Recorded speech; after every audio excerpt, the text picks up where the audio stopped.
Okay, hi guys. So we have a update on the situation with former President Trump. Came out with an update on what he actually believes should be the law of the land when it comes to killing your baby. He says it should be up to the state. I can see exactly why he's doing this. He's actually doing this because of the fact that Democrats want to use this as a ploy to target him, taking it right off of the playing field by just coming out and saying exactly how he feels about this. Okay, so this is his full statement on the issue. People forget fighting Roe v. Wade was, right from the beginning, all about bringing the issue back to the states. Pursuit to the 10th Amendment in the states, it wasn't about anything else. After we won, Marjorie Denenfester of SBA and Lindsey Graham started saying, no, let's go back to the federal government with 0 weeks. When they got nowhere, they upped it to 6 weeks. And more recently, they upped it to 15 weeks. We're obviously willing to take the number upward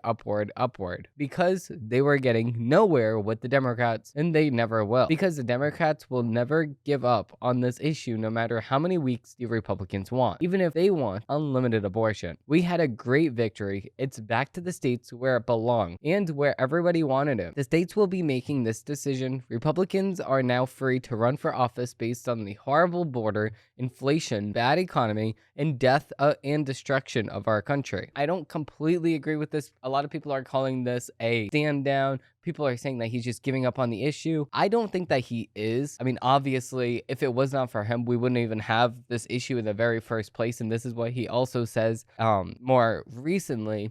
And he's came out with a video and he's like, listen, guys, this is the reason why we're even in this place at the very beginning is because of me. So if you do have anybody to think, it would be me for actually putting this in putting us in this situation to begin with. We wouldn't even be talking about a nationwide abortion ban or this or that abortion ban because of the fact that Roe v. Wade, which was a horrible decision, would have still been implemented, and it would have resulted in hundreds of thousands of innocent babies being killed every single year. So we do have that to think. But now Trump's trying to use the card of, oh no, well, I'm not that persistent on the abortion ban thing. I'm just going to leave it up to the states. So he's basically saying, and this is what the Babylon Bee says, and it's true. He says, I'm going to just do whatever is going to get me elected, which I can see that tactic. I can see why he would want to do something like this. And it's actually interesting seeing it firsthand though, because of the fact that he's switching up while he's on his campaign. In the middle of a very heated election season between him and Joe Biden,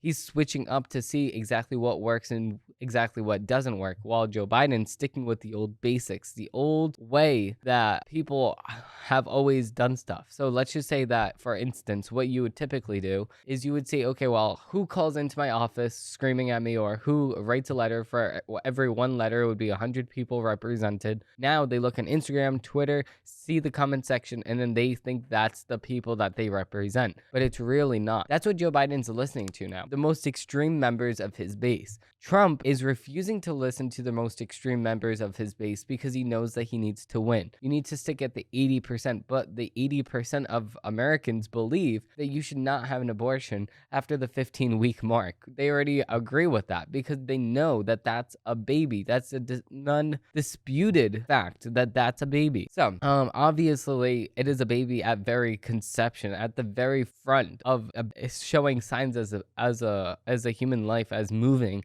That's a baby, obviously. So what people don't realize is that that's not anything different than what it once was, earlier stages in life. That's what annoys me so much. But the thing is, that's where we are in this country. We're at this point in our country that if people are not allowed to just kill their kids, I guess, then you're going to suffer politically. And I completely see why he doesn't want to suffer politically, because this is probably his last time trying to run as president. So he wants to go in with a bang. And if he gets elected as president, obviously he can govern differently than what he's on the campaign trail. So it would be a very interesting thing seeing how he differs. But the thing is, we can see the proven track record, just like with Joe Biden.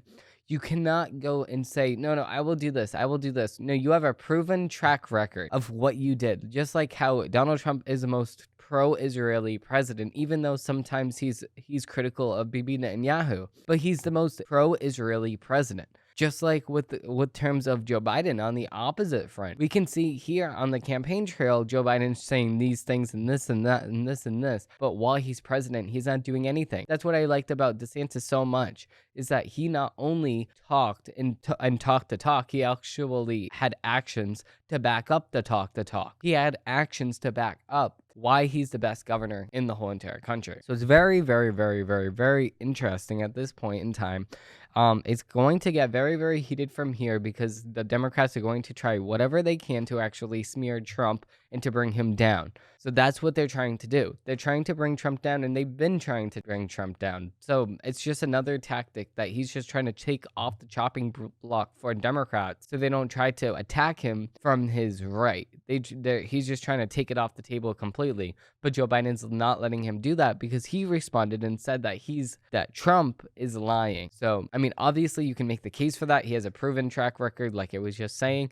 But the thing is here, do you think that in this point in time, there's anything left to do as president? Maybe, yeah, if it came across his desk, he would sign it, of course. But the thing is, would he constantly push it? I don't think so, because that's not really good for election times. With that being said, that's my breakdown of exactly what Trump said. My opinion is it's a little bit weak, but it's needed to win the election. Do what's necessary to win the election. Winning the election for the presidency is a little bit different than winning the election governor in the governorship or the attorneys general. Those are completely different times that you need to win. So let's just say if you're in a bright red state and you're running on abortion, like Florida, in DeSantis's case, obviously it's going to be completely different than trying to run for an abortion or pro-abortion candidate in the state like California. So you would not be winning against Gavin Newsom if you were saying, oh no, we need abortions at 7 weeks or 15 weeks. You would not be winning because there's so much liberals, there's so much leftists in those states, then it would have to depend on where you're running. That's why it really does depend what the nation believes for the presidency, and the nation believes that it should be up to the state.